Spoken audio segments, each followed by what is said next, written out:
Okay, next up. Last winter, I traveled south for some inspiration, as one does here in Sweden. And amongst other things, I saw this fantastic exhibition at the Akademie der Künste in Berlin that was curated by ArcPlus. And this exhibition, in the most elegant way, put together the most central questions of our time, in my opinion. And I'm very, very happy and proud to have parts of ArcPlus here today that are gonna tell you some more about the exhibition and the work and the publication that they have made. And most welcome to the stage. Here we have Markus Krieger and Felix Hoffman. We are so happy for this collaboration, and most welcome to Malmö. A warm applause.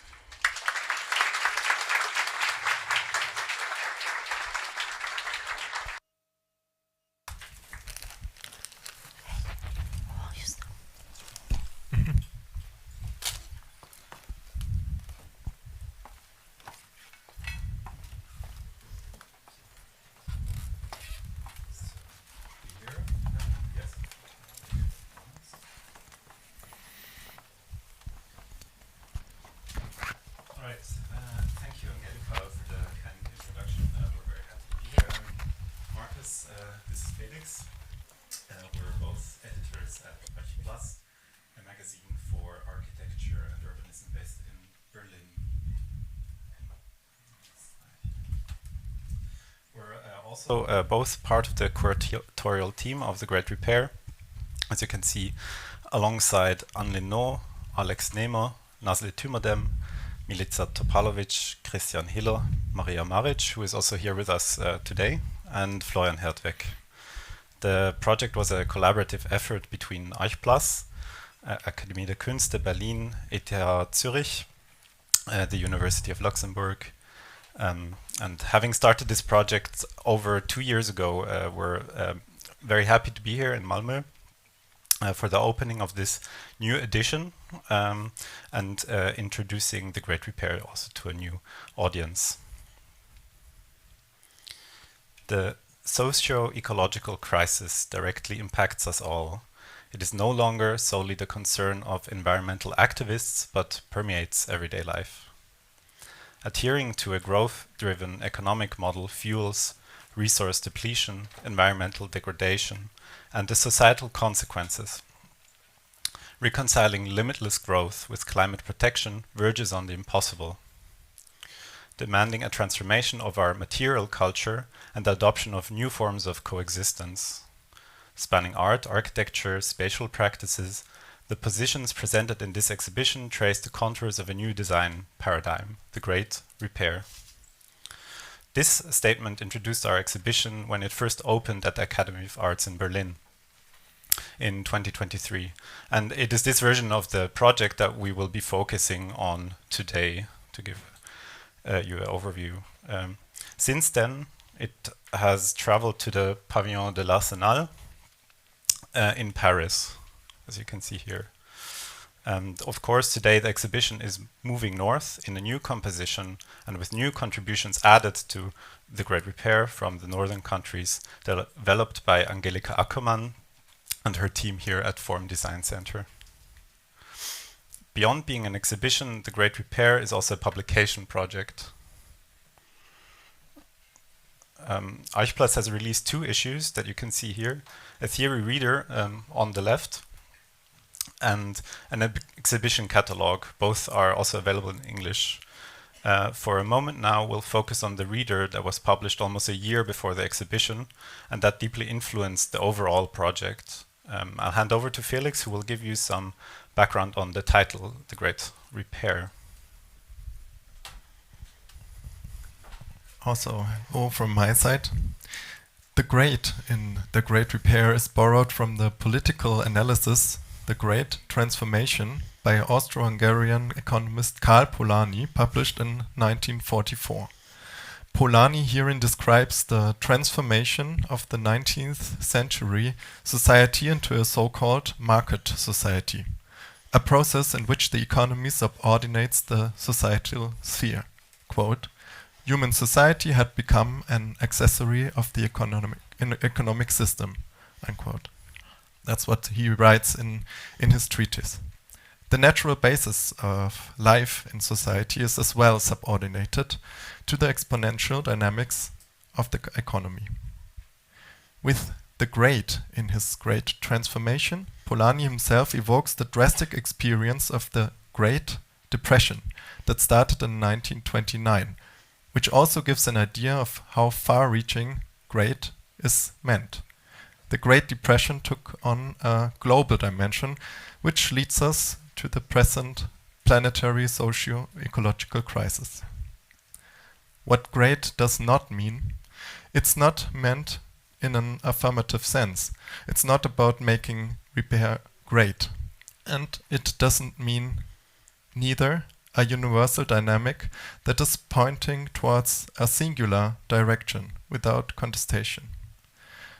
The concept of repair in the history of architecture can be traced back until Vitruvius's writings. Repair can be linked to many other terms, from the adaptation to reconstruction, that have always been part of the inventory of architectural activity, to more recent concepts like circularity and sustainability. Repair, though, has a decisive advantage over these terms, quoting the Austrian monument conservator and art historian Wilfried Lipp. Quote, "Repair is a commonplace term, but therefore also suitable for establishing far-reaching references. You can imagine something with it." Unquote. In his programmatic essay from 1993, The Monument as Legacy Towards a Repair Society, which was also quite important to our project, Lipp points out another aspect I'd like to quote here. The act of repairing thrives on the awareness that something is damaged, broken. This awareness of the damage can contribute to critically questioning and changing the conditions of production and use. Unquote. 10 years later, in 2014, the American information scientist Stephen Jackson put it in other words. Instead of progress and integrity, his broken world thinking takes fragility as an epistemological departure point, and repair as its logical consequence. The repair that we refer to is more than a material practice. The great repair takes place on many places and scales at a time. Therefore, it is a question of political negotiations, aiming to transform society into a repair society. I now will delve into the politics of the repair society that Felix mentioned, which was central to our first theory reader on repair and guided us in the exhibition. With this reader, we took a panoramic and dialogic approach using in-depth interviews with experts, activists, practitioners to understand the field of repair and climate reparations beyond. I'll shortly highlight some of the key themes we encountered there. Here, the issue begins by examining repair in the context of the global climate crisis, tracing its origins to fossil modernity and the plantation system. In their interview with us, Jason W. Moore and Raj Patel argue that our modern world is based on the cheapening of nature and human life. They propose repair as a counter to capitalism's tendency to seek spatial and technological fixes which merely displace its crises through continually expanding frontiers of extraction and dispossession. According to Moore and Patel, today's planetary crisis originates with the plantation system, which produced the precondition of cheap raw materials, in this case cotton, to get the fossil-powered industrialized economies running. Behind Manchester stands Mississippi, as Moore puts it. And you can see it here with the cotton gin and the factories of Manchester.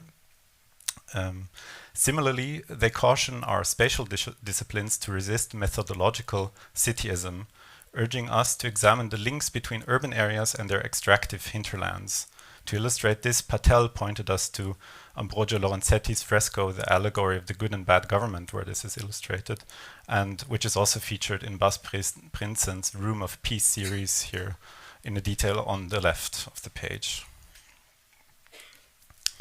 The philosopher Olufemi O. Taiwo, in his interview with us, calls for linking the question of climate justice with reparations for transatlantic slavery and colonialism.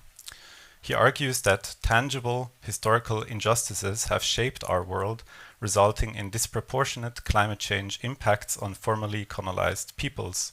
You can see here on the graph the climate vulnerability of colonized countries versus colonizer countries. Taiwo therefore proposes taking a constructive view of reparations that goes beyond just monetary compensation, calling for the literal rebuilding of economic and infrastructural systems in the global south. The Repair Reader also features a reprint excerpt from the activist and historian Andreas Malm, where he makes his infamous case for the sabotage and abolition of fossil infrastructure. Given that over 70% of anthropogenic emissions ultimately stem from the fossil fuel use, primarily by industrialized economies in the global north, his work underscores the basic truth that is the activist slogan, "Leave it in the ground." Paulo Tavares reminds us, also in an interview, that architecture cannot be uncritically taken as a force of good. He illustrates how it has often spatially enforced violent nature-culture dichotomy, citing Brasilia's founding crossroads through the Amazonian forest that treated the forest as an empty space free to be appropriated.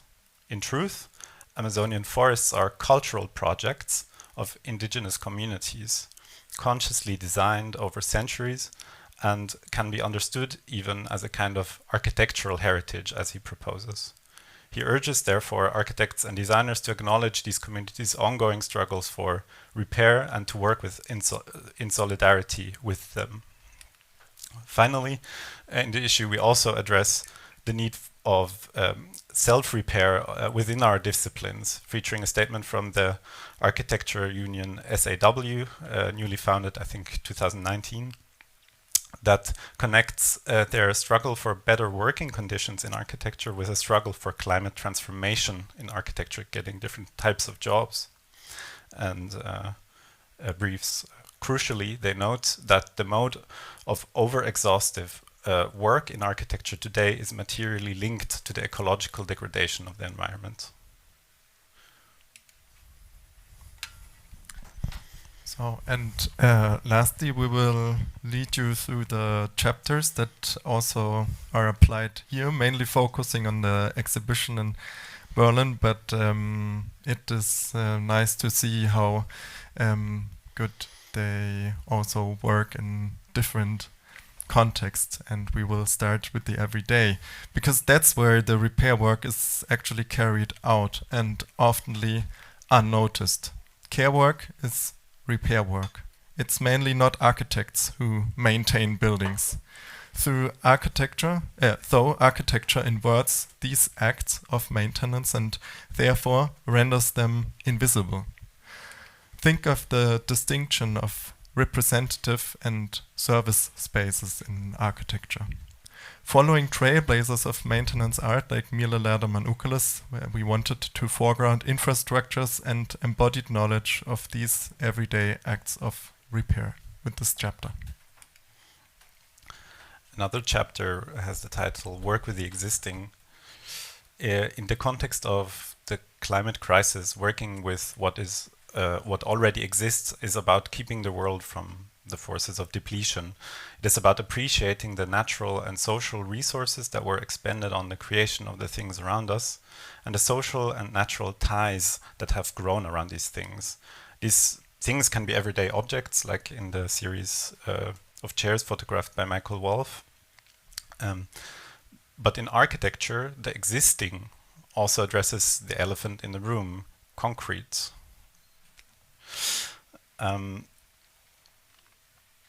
Being a fossil material, reinforced concrete has become the single most ubiquitous anthropogenic material on Earth, making up half of the mass of human-made things on this planet. Half of everything is concrete that humans have made in weight. The majority of what already exists is concrete, therefore. In the exhibition, this is what contributions like that of Thema are dealing with, that you can see an excerpt here, while they also address the constant need of care and maintenance to upkeep the myths ascribed to these industrial materials of immutability, unchangingness, and so forth. For us as a curatorial team, working with what exists is not about conserving things as they are, nor about the fiction of some kind of original state. Rather, it's about transforming and valuing what is already here through a caring kind of practice. This is, for instance, exemplified in the project Holes in the House by Miyo Tsuneyama and Fuminori Nusaku. Some of you might know.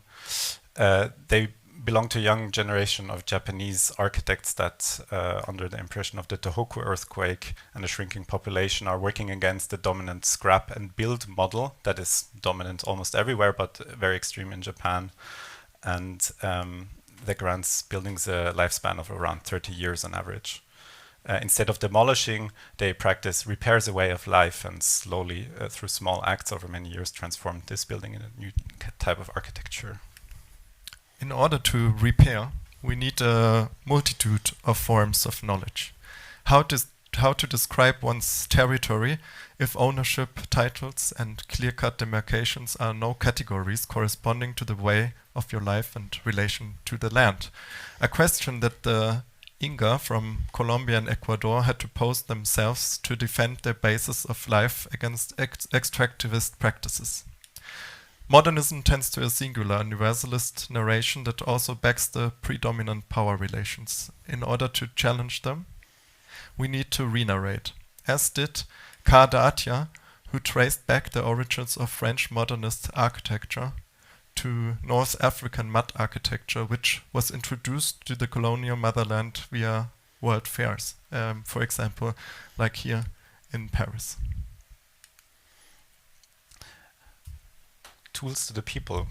So to be able to repair anything from a simple object to a house to damaged ecosystem, we need, on the one hand, knowledge and skills to do so, but we also need specific tools. And if we don't have access to these tools, we are unable to act in a way. This is what is at the core of Tools to the People. In the contribution Small Earth by Atelier Bauau, the tools seem ordinary: a shovel, a rake, and boots. Yet, in the context of Satoyama, a special type of agroforestry in Japan, they become a way of maintaining a biodiverse and productive landscape, now severely under pressure due to demographic shifts. So it's also a way of coexisting or having a productive landscape that is not in contradiction to the biodiversity loss that we experience at the moment. In Takayali's contribution, the tool was a master plan. In 2021, Mai Al-Batat interviewed 20 women from Ain Kinya, a Palestinian West Bank village, about their vision for their town's future. Their ideas were transformed into visual plans by an artist. Also, portraits were drawn of the women, addressing the village's lack of a master plan and the uncertain future. That future, of course, has since taken the tragic and horrific turns we witness daily. In another vein, Power to the People is the title of this contribution, explores another interpretation of tools, examining both power dynamics and governance in energy transition at the brown coal mining site in Lützerath. But it also has in mind the activist's tool for resistance, and Germany, of course, is still very much a predominantly fossil country.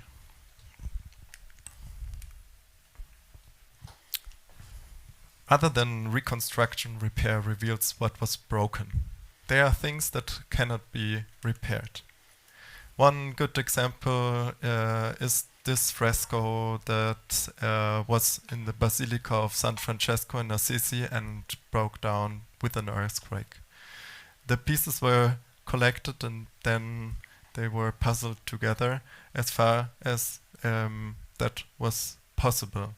Those areas that were not able to reconstruct, they left blank because the community simply decided that it was not possible to repaint a Giotto's fresco and therefore cope with the aura of the painting.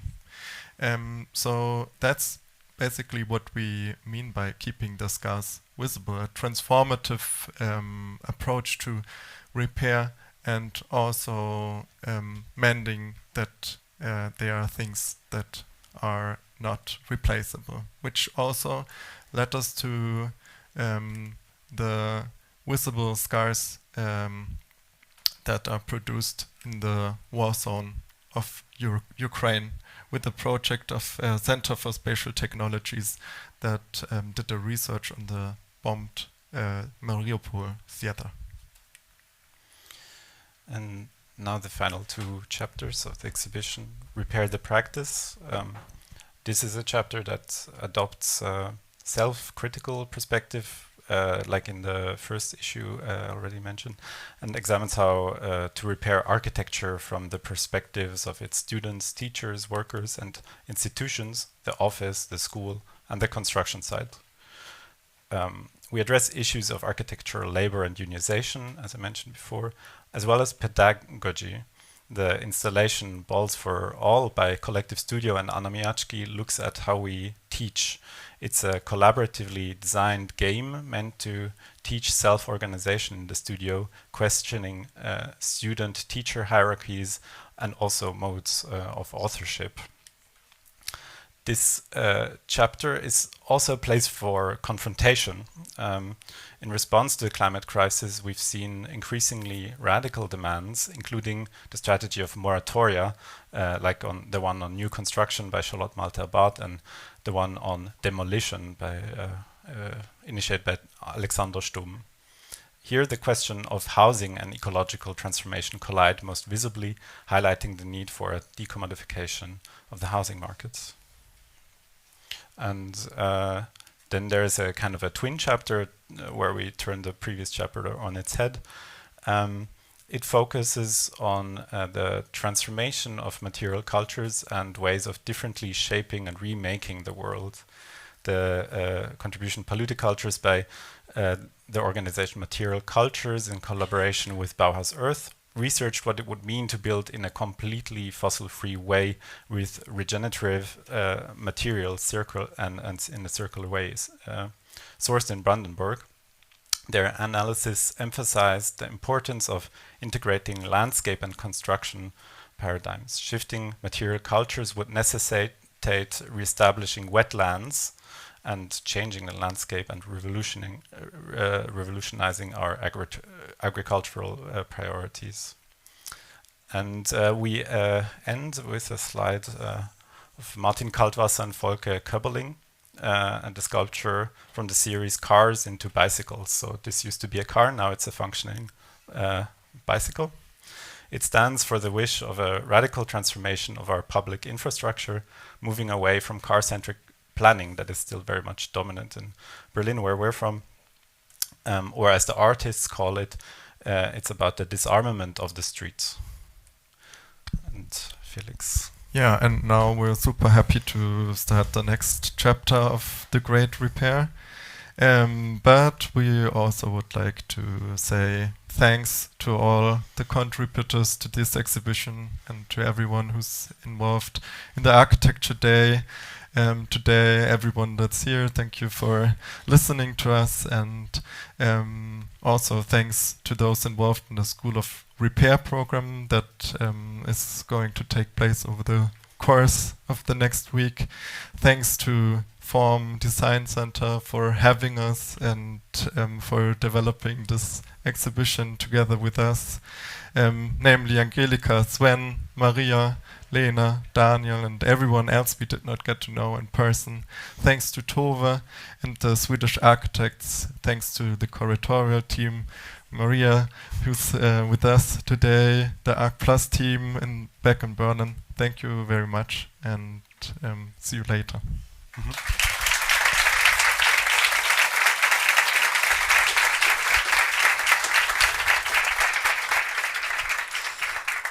if you have any questions about the projects, we're around, and you just ask us wonderful. directly. And the great thing is that you're actually here for 1 week, because Yes. so you're going to be here around having guided tours of the exhibition, and as well being part of the repair schools that we're going to have this weekend.